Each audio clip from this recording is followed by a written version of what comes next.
E vamos abrir espaço com o comentador Ricardo Jorge Pinto. Viva, Ricardo. Temos aqui posições extremadas de PSD e PS. Contudo, Passos Coelho diz que continua aberto para que o PS possa entrar num governo com a coligação. Sim, isso é verdade, mas também é verdade que a cada dia que passa parece ser mais evidente que nem PS, nem PSD e CDS querem entender-se.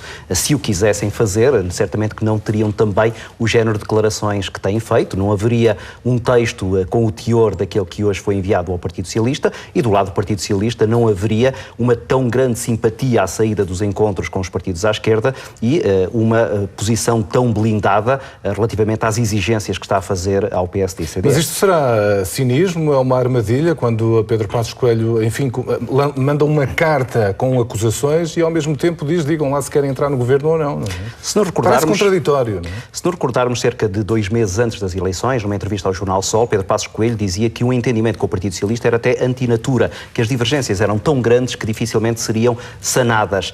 Neste momento também parece cada vez mais razoável que Pedro Passos Coelho estará a apostar no cenário de achar que Cavaco Silva o poderá empossar como Primeiro-Ministro, tendo em conta que ele liderou a coligação que ganhou as eleições, e depois esperar que seja vetado esse seu governo pela esquerda e esperar que depois a solução seja eleições antecipadas. Isto é, há aqui da parte da coligação de direita uma esperança que, na verdade, a negociação entre António Costa e os partidos à esquerda acabem por chegar num impasse ou então conduzam a uma situação que não terá grande sustentabilidade a médio prazo. Seja como for, neste momento estamos a viver uma situação em que é quase a palavra de uns contra outros, porque vemos que o PS diz que pediu, mas que não foram dadas, que há armadilhas. Por outro lado, o PSD a dizer que não, que foram dadas todas as informações.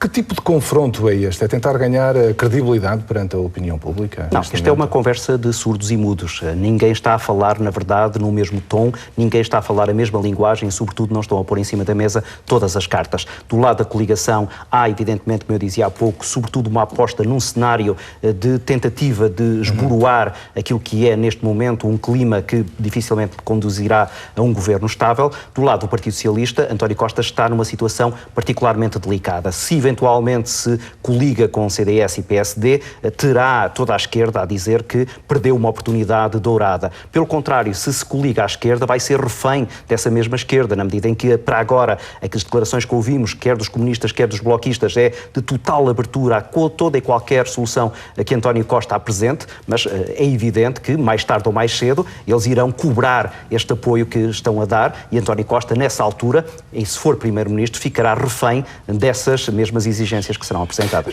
Se entretanto, o PSD e o CDS formarem governo e, eventualmente, tenha que ser viabilizado, ou pelo menos numa primeira fase, António Costa corre o risco de começar a ter também problemas internos no Partido Socialista. E, sim, nesse caso, as coisas complicam-se mesmo muito. Não é? Essa é outra variável muito importante, porque nós não sabemos como é que o partido vai reagir a um cenário em que António Costa ou dá apoio à direita ou dá apoio à esquerda. Sabemos também que, por exemplo, à direita faltam apenas 9 deputados para obter a maioria absoluta. E 9 deputados é muito fácil de pescar à linha dentro da bancada parlamentar socialista, ouvindo as vozes de quem está, neste momento, em dissonância relativamente à estratégia do secretário-geral. Por fim, a ideia de que, enfim, Cavaco Silva começa amanhã a ouvir os partidos, mas basicamente, perante todos os sinais que estão dados, é um pró-forma, claramente, Cavaco Silva vai indigitar Passos Coelho.